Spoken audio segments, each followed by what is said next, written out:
Assalamualaikum warahmatullahi wabarakatuh. Perkenalkan, nama saya Kenia Ayu Chandra Oktavianti. Saya merupakan mahasiswi Universitas Nasional Prodi Ilmu Komunikasi.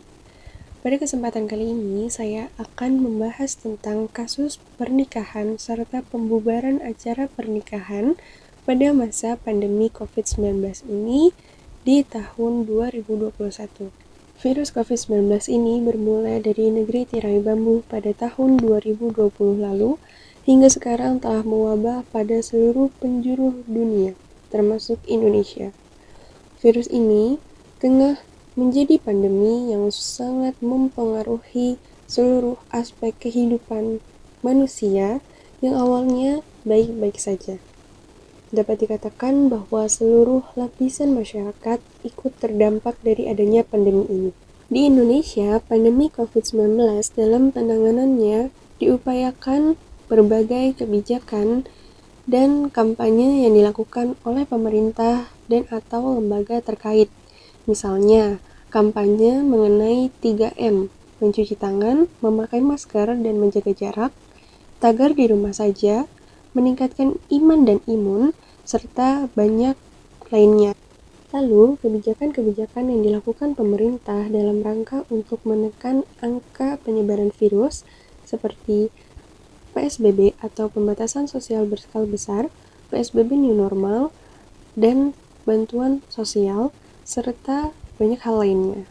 Namun, tak dapat disangkal bahwa gaungan kampanye dan kebijakan itu masih sering diabaikan, sehingga dalam hal ini, upaya pencegahan virus masih dikatakan sulit.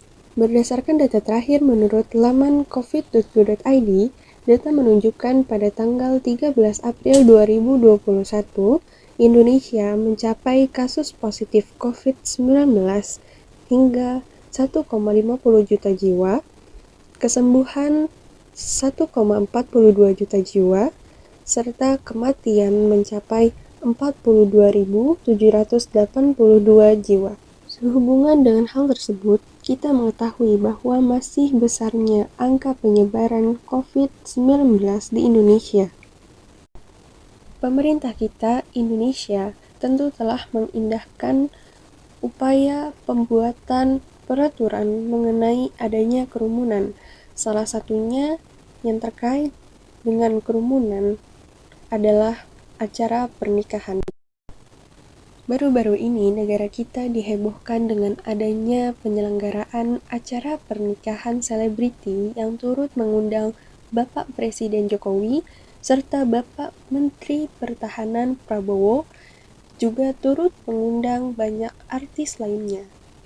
Kedatangan Bapak Presiden serta Bapak Menteri Pertahanan turut menuai kontroversi sebab adanya anggapan dan harapan dari masyarakat bahwa mereka, para petinggi negara, seharusnya memberi contoh yang baik bagi masyarakatnya untuk tidak hadir dan atau menimbulkan kerumunan pada saat pandemi seperti ini.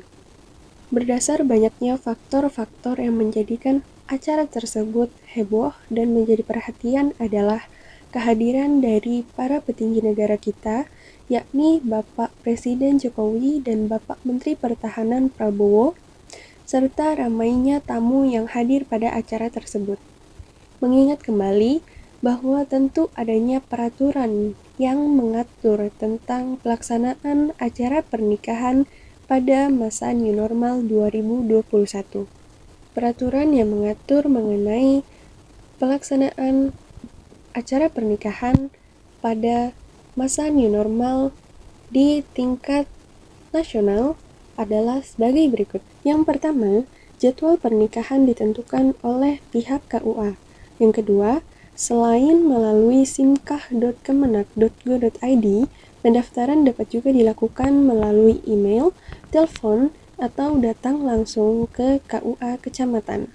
Yang ketiga, untuk pelaksanaan akad nikah di KUA atau rumah, maksimal dihadiri oleh 10 orang, untuk di masjid dan atau di gedung pernikahan maksimal 20% dari kapasitas atau 30 orang, serta jika di ballroom harus mempertimbangkan jarak minimal 1 meter serta menetapkan sistem antri atau acara dibagi per sesi.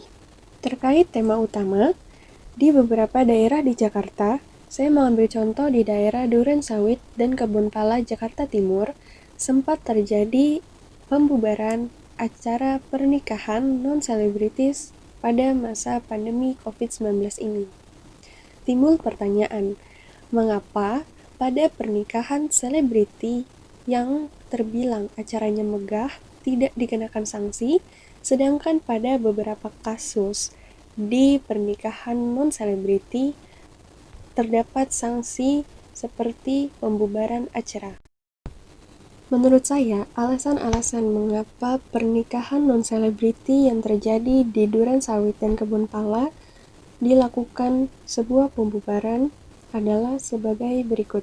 Yang pertama, di daerah Durensawit, pihak penyelenggara dan tamu itu dapat dikatakan melakukan pelanggaran protokol kesehatan, seperti tidak memakai masker, tidak menjaga jarak, dan juga tenda yang didirikan menghalangi sebagian akses jalan warga. Kemudian, di Kebonpala, pihak penyelenggara menyebarkan undangan melebihi kapasitas, yakni 1.000 undangan yang disebarkan. Oleh sebab itu, pihak yang berwenang melakukan pembubaran acara non-selebriti tersebut. Dalam hal ini, kita dapat mengambil kesimpulan alasan mengapa terjadinya pembubaran pada acara pernikahan non-selebriti yang sudah saya contohkan tadi adalah ketidakpatuhan dari pihak penyelenggara dan atau panitia yang bersangkutan untuk mengatur acara dan tamu yang hadir untuk mematuhi protokol kesehatan yang berlaku sesuai dengan ketentuan yang ada. Hambatan yang terjadi adalah hambatan dari penerima pesan, baik tamu ataupun pihak terkait. Misalnya, kurang memperhatikan saat mendengarkan atau menerima pesan.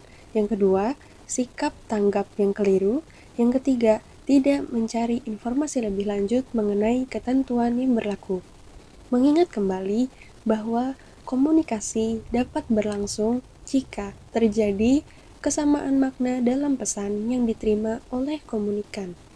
Dengan demikian, seharusnya semua pihak yang terlibat, baik pihak penyelenggara, panitia, ataupun tamu, pada pernikahan selebritis maupun non-selebritis, sudah menerima informasi secara tepat dan baik mengenai ketentuan pelaksanaan acara pernikahan, apa yang harus dihindari, dan apa yang harus dipatuhi. Demikian tanggapan saya mengenai kasus pernikahan selebriti versus non-selebriti yang terjadi pada masa pandemi COVID-19 di tahun 2021 ini. Saya meminta maaf atas segala kekurangan yang ada. Video ini dibuat guna memenuhi tugas Sistem Komunikasi Indonesia.